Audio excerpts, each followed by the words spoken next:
Ya, ini pengalaman saya ketika saya berinteraksi dengan seorang agent kontak center dari sebuah perusahaan asuransi.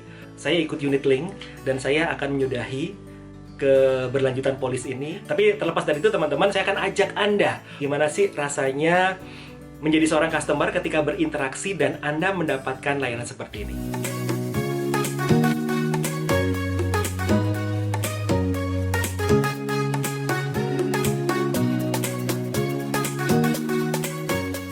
Kita akan lihat bagaimana customer experience journey saya ketika berinteraksi dengan perusahaan asuransi tersebut melalui media contact center. Karena hari gini ya, di era pandemi COVID-19 saat ini, kita nggak bisa kemana-mana nih. Jadi, mau menyudahi polis asuransi saya juga harus memanfaatkan media yang mereka punya, yaitu di contact center mereka. Untuk layanan dalam bahasa Indonesia, tekan 1. For services, untuk layanan 24 jam medical hotline, silakan tekan 1. Untuk asuransi jiwa, silakan tekan 2. Untuk asuransi kesehatan, silakan tekan 3. Terima kasih, Anda telah memilih menu layanan asuransi kesehatan.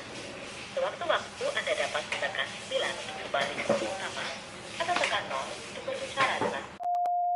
Mohon tunggu sebentar, Anda bukan dengan staf.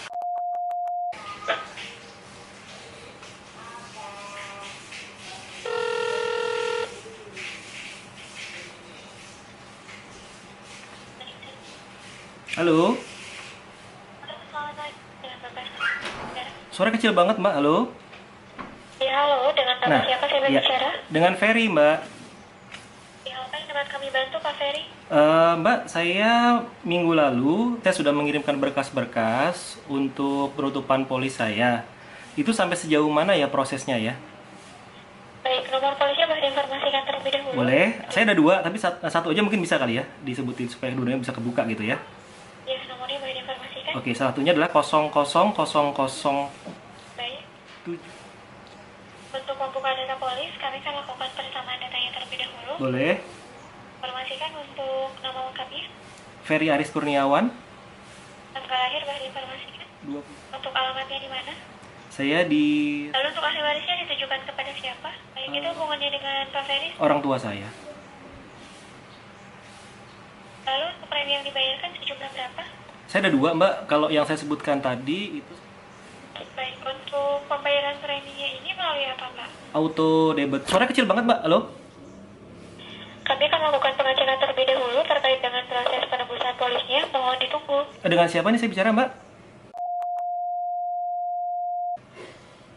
Iya, baik. Silakan, Mbak. Terima kasih.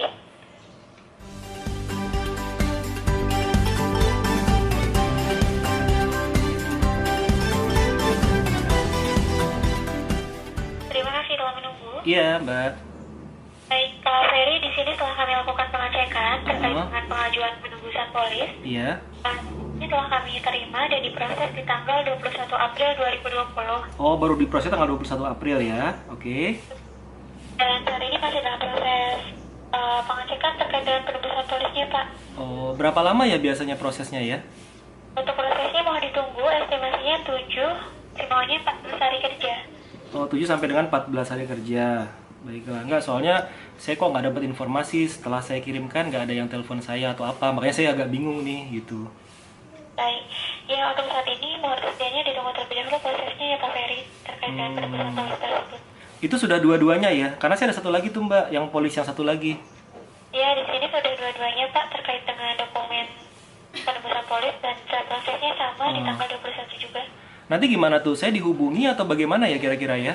Saya dihubungi atau tidaknya, di sini tergantung dari bagian terkait Pak, dari bagian penebusan polisnya. Namun apabila kami cek saat ini belum ada informasi apakah nanti akan dihubungi atau tidak. Terus satu lagi, Mbak, kan saya itu sebelumnya pakai auto debit ya dari kartu saya. Nah, kemudian kan sudah saya terminate tuh pakai manual ya. Nah, saya khawatirnya pada saat proses nanti saya ada kewajiban untuk bayar premi lagi atau gimana nih, Mbak? Di sini cara bayarnya sudah berubah menjadi tunai, jadi untuk pembayaran tidak akan terdebit kembali. Dan di sini statusnya pun sudah tutup polis sehingga tidak diminta untuk melakukan pembayaran preminya kembali, Pak Ferry. Oh, begitu. Oke deh, kalau gitu. Berarti saya tunggu dulu ya. Kurang lebih sekitar 7 sampai dengan 14 hari kerja dari tanggal 21 April ya Mbak ya? Betul. Oh, oke deh kalau gitu. Oke, saya tunggu dulu. Gimana Mbak? Gimana Mbak? Apakah sudah cukup jelas informasi yang kami sampaikan? Cukup. Thank you Mbak, terima kasih. Tunggu dulu deh. Ini kalau sampai dengan berarti tanggal 14 hari maksimal kan ya? Kalau misalkan saya belum dapat update informasi, saya bisa telepon lagi dong ya? Iya, boleh Pak. Yang pasti sih saya memastikan bahwa itu sudah diterima dan sudah diproses begitu ya? Iya, betul ya. Baik Pak. Oh, oke deh kalau gitu. Oke Mbak, kalau gitu. Terima kasih. Baik, terima kasih Romo. Selamat pagi, selamat beraktivitas kembali. Terima kasih Mbak. Yuk kita lihat, di awal sebenarnya sudah menyenangkan karena memang tidak terlalu lama ya. Dalam arti bahwa IVR mereka itu tidak lama-lama. Karena ada beberapa perusahaan yang IVR-nya lama banget. Customer-nya belum ketemu sama agent-nya, udah bete duluan. Akhirnya apa? Selesailah. Atau mungkin jangan-jangan ini salah satu strategi mereka ya. Supaya agent-nya nggak terlalu banyak menerima call dari customer dan akhirnya queuing. Oke lah, tapi terlepas dari itu, kalau menurut saya perusahaan asuransi ini tidak terlalu lama IVR-nya sehingga customer bisa langsung ketemu dengan agent contact center. Dan barangkali juga tidak terlalu banyak membludak seperti halnya perusahaan-perusahaan lainnya. Karena pengalaman saya sebelumnya, saya juga menghubungi sebuah perusahaan OTA atau online travel agent untuk mengurus pembatalan penerbangan saya. Dan itu lama banget dan bahkan sulit untuk menghubungi dari agen yang bersangkutan. Semua agen dialihkan melalui email. Dan saya mencoba untuk tetap kekeh gitu ya, pengen ketemu sama agennya gitu. Karena buat saya kalau nggak ketemu langsung sama orang tuh kayak ada yang kurang. Jadi saya tetap berusaha untuk bisa ketemu sama agen dari online travel agent tersebut. Tapi sayang sekali memang ya nggak berhasil. 5 menit nggak ketemu agennya. Akhirnya saya menyerah dan saya menggunakan email. Oke, nah di sini buat saya oke karena tidak terlalu lama, cepet kok. Kenapa saya bilang cepat? Karena mulai dari IVR menyerahkan atau mempersilahkan saya menunggu sampai ketemu agent dari yang bersangkutan, itu kurang lebih tidak lebih dari 10 detik saja. Buat saya, oke lah masih ya. Nah, ketika saya dihubungkan dengan agent yang bersangkutan, di sini nih mulai nih.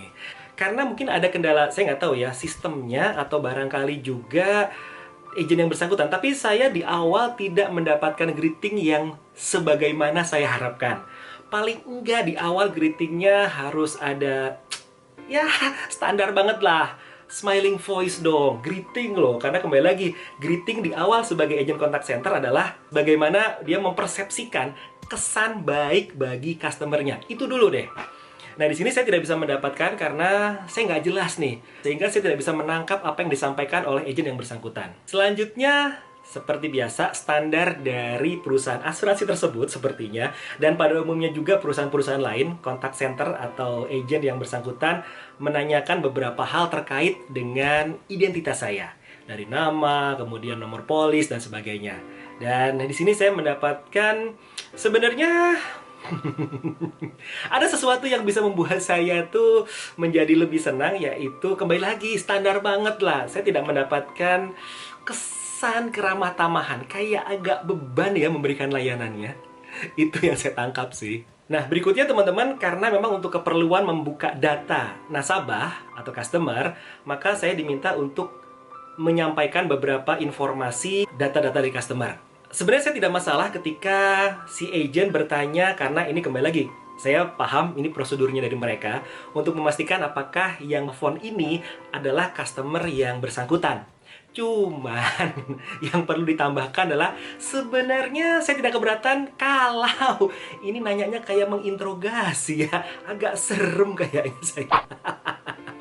Seandainya dia bisa lebih mengalir dan juga menggunakan intonasi yang dimainkan dan tidak terkesan seperti sedang menginterogasi, kayaknya ini akan menjadi sesuatu yang lebih menyenangkan buat saya sebagai customer. Tapi yang perlu saya apresiasi adalah ketika saya menyampaikan beberapa data personal saya, karena untuk pengecekan, di akhir saya menyampaikan informasi, si agent yang bersangkutan sempat menyampaikan ucapan terima kasih atas informasi yang diberikan pada saya. Oke lah. Kemudian si agent meminta izin kepada saya untuk meninggalkan saya sejenak karena dia akan melihat data saya. Dia perlu waktu untuk membuka data satu file saya. Di awalnya saya sudah merasa senang karena tentunya si agent yang bersangkutan sudah ada izin untuk meninggalkan saya.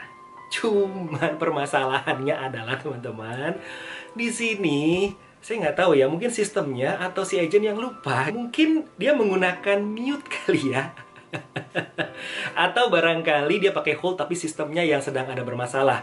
Sehingga ketika saya diminta untuk menunggu, saya tidak mendengar suara latar atau suara musik, alunan musik yang membuat saya tidak terlalu lama kesan menunggunya. Itu maksudnya. Karena buat saya ketika tidak ada suara apapun dan hening sama sekali, itu lama banget. 2 menit lebih saya nunggu. Coba deh teman-teman ya. Anda coba praktekin deh. Misalkan Anda diem aja 1 menit tanpa ada suara apapun, itu kayak lama banget ya. Terutama ketika Anda sedang menunggu untuk dilayani lebih lanjut. Tentunya ini akan membosankan buat customer. Akan lebih baik kalau seandainya ada suara latar lah ketika call saya atau interaksi saya itu di hold oleh agent yang bersangkutan. Dan membuat saya nunggunya itu tidak terkesan sangat-sangat lama walaupun 2 menit lebih. Apresiasi dari agent bersangkutan ketika kembali kepada saya, dia mengucapkan terima kasih. Terima kasih sudah menunggu dan sebagainya. Dan ini saya rasa standar ya dari perusahaan asuransi yang bersangkutan. Tapi bagaimana dia menyampaikannya, ini yang perlu ditambahkan, yaitu saya tidak merasa mendapatkan sebuah intonasi yang menyenangkan ya kayaknya ya. Ya mungkin karena agent yang bersangkutan work from office sementara yang lainnya work from home. Sebenarnya solusi yang diberikan buat saya oke, karena informasi yang disampaikan, saya mengirimkan by paket polis saya dan berbagai macam data-data keperluan untuk menutup polis saya. Dan itu baru diterima beberapa hari kemudian. Dan memang sesuai dengan standar dari perusahaan tersebut, yaitu sekitar 7 sampai dengan 14 hari kerja. Ini sepertinya standar sekali di perusahaan yang lainnya juga sama ya, 7 sampai dengan 14 hari kerja. Ya, terlepas dari itu, ini merupakan standar prosedur yang memang harus disampaikan. Tapi bagaimana cara menyampaikannya, tentunya ini menjadi experience sendiri nih buat customer-nya. Apa sebenarnya yang namanya customer experience, teman-teman? Customer experience merupakan kumulatif impact dari multiple touch point. Jadi ada berbagai macam touch point, pengalaman saya tentunya sebagai customer dengan perusahaan asuransi ini. Mulai dari saya di awalnya saya menelpon perusahaan asuransi tersebut untuk menanyakan bagaimana caranya saya menutup polis. Kemudian saya diinformasikan dan sebagainya, saya mulai tuh ngumpulin data-data berkas-berkas yang diperlukan dan saya kirimkan melalui paket. Nah, sayangnya di sini saya tidak mendapatkan follow up. Padahal mereka punya ya data saya ya. Paling tidak diinformasikan melalui SMS. Biasanya dikirimin kok. Kalau saya habis bayar polis asuransi saya, suka dikirimin tuh. Sudah diterima dananya dan sebagainya. Kok kali ini enggak ya? Oke lah.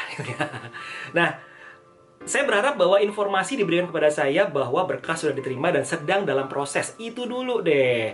Buat saya itu sudah merupakan hal yang menyenangkan sebenarnya. Paling tidak menenangkan buat saya. Oh, paling nggak data saya nyampe. Berkas saya sudah diterima. Masalah proses itu belakangan deh. Dari mulai awal, kemudian juga saya setelah mengirimkan berkas harusnya, dan karena saya bingung, saya menghubungi kontak center yang bersangkutan ini. Nah, itu juga merupakan touch point buat saya. Ini akhirnya menjadi penilaian saya, apakah layanan diberikan tuh bagus atau enggak. Ya, tapi kan tidak menutup kemungkinan bahwa di dalam top of mind saya ketika saya bicara tentang perusahaan asuransi, ini merupakan perusahaan asuransi yang menurut saya layanannya bagus dan perlu diperhitungkan kembali ketika saya akan mengambil asuransi lainnya. Barbara Eken menuliskan di bukunya The Shopping Revolution, How Successful Retailers Win Customers in an Era of Endless Disruption. Ini menarik sekali karena tentunya di era yang sangat destruktif ini, perusahaan-perusahaan yang sepertinya seolah-olah mengabaikan bagaimana pengalaman customer-nya karena sangat sibuk untuk mendapatkan customer baru karena khawatir bahwa customer tidak lagi menggunakan produk atau jasanya. Ketika perusahaan yang bersangkutan memberikan layanan dan itu terasa emosional kepada customer, maka customer akan ingat kok bagaimana bagusnya layanan diberikan dalam kondisi yang tidak baik seperti ini saja. Ini perusahaan oke layanannya, apalagi dalam kondisi biasa-biasa saja, pastinya akan lebih oke. Nah, memang pengalaman saya dengan agen yang bersangkutan, saya mendapatkan informasi yang memang saya butuhkan. Sebenarnya akan menjadi sesuatu yang luar biasa buat saya, atau mungkin bisa dikategorikan sebagai extra mile dari perusahaan tersebut adalah ketika dia menyampaikan informasi yang detail mengenai keberadaan polis saya. Misalkan contoh, saya harus menggali lagi, menanyakan, memastikan bahwa saya tidak perlu lagi bayar polis asuransi saya. Karena saya khawatir juga dong, ini auto debit. Kalau seandainya saya masih suruh bayar juga, ya terus gimana? Padahal saya sudah selesai, saya sudah tutup nih polisnya. Nah, ini perlu saya tanyakan juga. Akan lebih baik kalau seandainya dia menyampaikan tadi di awal bahwa misalkan, kali aja gitu ya, agennya menyampaikan, Bapak tidak perlu khawatir Pak, untuk polis Bapak ini pembayarannya sudah diselesaikan. Atau apapun kalimat yang membuat saya menjadi lebih tenang, sehingga saya nggak ragu-ragu, nggak khawatir, ini masih auto debit nggak ya? Itu paling nggak. Wah, ini kalau saya diberikan, luar biasa pastinya. So far, experience saya sebagai customer menyenangkan. Ya, walaupun ada beberapa yang perlu diimprove sebenarnya ya. Tapi paling nggak oke lah, si Mbak ini berusaha untuk membantu saya. Itu dulu. Nah, sayangnya... Aduh, gatel banget. Di akhir sesi, entah kenapa mau buru-buru aja kayaknya si Mbak ini ya. Sehingga ada kesan bahwa dia ingin menyudahi percakapan dengan secepat mungkin. Jadi ada beberapa, atau di akhir kalimat, sepertinya dia terkesan memotong pembicaraan saya. Aduh, sayang banget ya. Ya mungkin queuing kali ya. Oke lah. Nah, di akhir memang standar sekali sih. Si agent yang bersangkutan dia menyampaikan, memberi kesempatan kepada saya untuk bertanya, ada lagi nggak yang mau saya tanyakan? Nah, ini kayaknya merupakan standar layanan yang berlaku di contact center tersebut. Kemudian juga setelah itu dia mencoba untuk ada customer intimacy ya di belakang kalimatnya. Ya, berbagai macam cara untuk membuat ada kesan engagement yang lebih di akhir sesi. Dan yang perlu ditambahkan adalah bagaimana seharusnya di akhir sesi agent yang bersangkutan selain menyampaikan skrip yang sesuai dengan standar tadi, sebutkan dong nama saya, sehingga ada semacam persepsi atau kesan positif yang saya dapatkan di akhir sesi. Ingat loh, yang namanya customer itu yang diingat di ujung sama di ujung, terutama di ujung awal dan ujung akhir. Nah, ketika di akhir dia menyampaikan sesuatu yang membuat saya terkesan dengan kebaikan dan kepositifannya dia, tentunya ini akan membuat saya akan terkenang dengan layanan yang bagus. Kalau saya diminta untuk menilai pengalaman saya dengan agent contact center perusahaan asuransi tersebut, ya kalau di skala layanan dari 1 sampai dengan 10, saya kasih nilai ya di angka 7 lah ya. Saya dibantu kok. Tapi paling tidak supaya bisa dapat 8, 9, atau 10, ada sesuatu yang bisa ditambahkan, diimprove di sana. Oke, teman-teman, demikian pengalaman saya dengan agent contact center dari sebuah perusahaan asuransi. Dan tentunya harapannya dapat menjadikan pengalaman bagi Anda yang akan memberikan layanan kepada customer Anda, bahwa tolong perhatikan bagaimana pengalaman customer Anda ketika berinteraksi dengan Anda. Sampai ketemu di journey saya berikutnya, dan saya akan tetap menjadi customer. Dan tentunya ini di Service Investigation. Jangan lupa subscribe, like, and comment. Terima kasih. Saya Ferry Aries. Thank you for watching.